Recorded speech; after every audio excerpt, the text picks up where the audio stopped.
என்பதை நீங்கள் தயவு செய்து வைத்து பார்க்க வேண்டும். தமிழிலே பெயர் வைத்தால் வரிச்சலுகை அறிவிக்கப்படும் என்று முதலமைச்சர் சொன்னதற்கு பிறகு தமிழிலே பெயர் வைத்தார்கள். வெடிக்குண்டு வீராசாமி தமிழ் படம் அப்படின்னு பேர் வைக்கிறான். நான் கேட்கிறேன் சார், இன்னைக்கு நார்வே நாட்டுல அவனுடைய டிவிக்கு தமிழ் மொழியில தான் இன்னைக்கு பேர் வச்சிருக்கிறான். இங்கிலாந்து நாட்டுல பிபிசி பிரிட்டிஷ் பிராட்காஸ்டிங் கார்பரேஷன் சொல்லிட்டு அவனுடைய ஆங்கில மொழியிலே தான் இன்றைக்கு வைத்திருக்கிறான். இந்தி நாட்டுல இந்தி பேசக்கூடியவன் அவனுடைய தொலைக்காட்சிக்கு தூர்தர்ஷன் இன்றைக்கு பெயர் வைத்திருக்கிறான். இலங்கையிலே ரூபவாகினி என்று அவனுடைய தாய்மொழியிலே பெயர் வைத்திருக்கிறான். ஆனா நம்ம நாட்டுல மட்டும்தான் Sun TV, Vijay TV, K TV அப்படின்னு எல்லா டிவி வச்சிடும். அதுல பாத்தீங்கன்னாக்கா திரைப்பட நடிகைகள் வந்து உட்கார்ந்து இருக்காங்களே, வந்து உட்கார்ந்து என்னென்னமோ நிகழ்ச்சி எல்லாம் வருது. அதுல பாத்தீங்கன்னா நடமாடும் பால்பன்றை குஜராத் குலோப்ஜான், ஆமா அமித்ஷா வந்து உட்கார்ந்து இருக்கா. அவ தமிழ் பேசுறா. நன்னா மச்சான் நல்லா பண்ற, உனக்கு டெம்போ பத்தலே, உனக்கு டெம்போ பத்தலே, டெம்போ பத்தலே அப்படிங்களா. அவன் டெம்போ அவனுக்கு தான் இருக்கும். ஓன் டெம்போ வச்சு நாம என்ன செய்யும்? டெம்போ பத்தலைன்னா லாரியில ஏத்து, லாரி பத்தலைன்னா ஆட்டோல ஏத்து. கேட்கிறோம் உனக்கு டெம்போ பத்தலே, டெம்போ பத்தலே அப்படிங்க.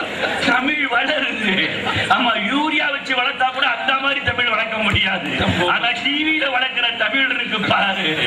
ஆமா, அது பக்கத்துல நோட்டி உட்கார்ந்து இருக்கா. அவர் பாத்தீங்கன்னா குஷ்புங்கிறான். அவர் என்ன ஸ்பீட் பிரேக்கர் மாதிரி இருக்கா ஆளு உப்பி போய். நான் கேட்கிறேன் சார், தமிழ் எங்க வளருதா? வளரல. நாளுக்கு நாள் வருந்தும்படியாக தேயும்படியாக இருக்கக்கூடிய சூழலிலே தான் இன்றைக்கு தமிழ் இருந்து கொண்டிருக்கிறது. அருமை நண்பர் அழகு சுந்தரம் சுட்டி காட்டியதை போல அந்த நிலையிலே இருக்கும் போது எங்களுக்கு மகிழ்ச்சி தான். நான் இல்லை என்று சொல்லவில்லை. ஆனால் தமிழ்நாட்டை பொறுத்தவரையிலும், இந்தியாவை பொறுத்தவரையிலும் தமிழுடைய நிலை நாளுக்கு நாள் இன்றைக்கு வருந்தக்கூடிய சூழலிலே தான் இருக்கிறது. இன்றைக்கு யாராக இருந்தாலும் தங்களுடைய பிள்ளைகளை கொண்டு போய் மெட்ரிகுலேஷன் ஸ்கூல்லையும் சிபிஎஸ்இ ஸ்கூல்லையும் தான் சேர்க்கிறார்களே தவிர இங்கே இருக்கக்கூடிய முனிசிபல் கார்பரேஷன் நடத்தக்கூடிய பள்ளிக்கூடத்திலே யாரும் போய் சேர்ப்பது கிடையாது.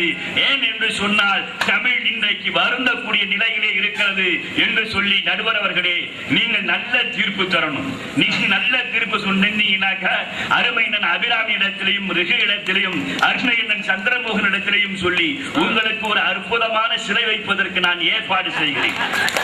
நீங்க என்ன ஸ்டைல்ல வேணுமோ கேளுங்க. உட்கார்ற மாதிரி வேணுமா, எழுந்திருக்கிற மாதிரி வேணுமா, நடக்கிற மாதிரி வேணுமா, இல்ல பள்ளி கொண்ட பெருமானை போல் படுப்பது மாதிரி வேணுமா, உங்களுக்கு என்ன ஸ்டைல்ல வேணும் சொல்லுங்க. அந்த ஸ்டைல்ல 15 லட்சம் ரூபாய் ஆனாலும் பரவாயில்லை, வசூல் செய்தாவது உங்களுக்கு நாங்கள் சிலை வைப்போம். நல்ல தீர்ப்பு வழங்குங்கள் என்று சொல்லி தந்த வாய்ப்புக்கு நன்றி முடிக்கிறேன். வணக்கம். அழகிரி தலைப்புக்குள்ளே நின்று விவாதித்திருக்கிறார். நம் கண் முன்னால் தமிழுக்கு நேர்ந்திருக்கிற அவலங்களை எல்லாம் சுவையான முறையில் அவர் உங்களுக்கு தொகுத்து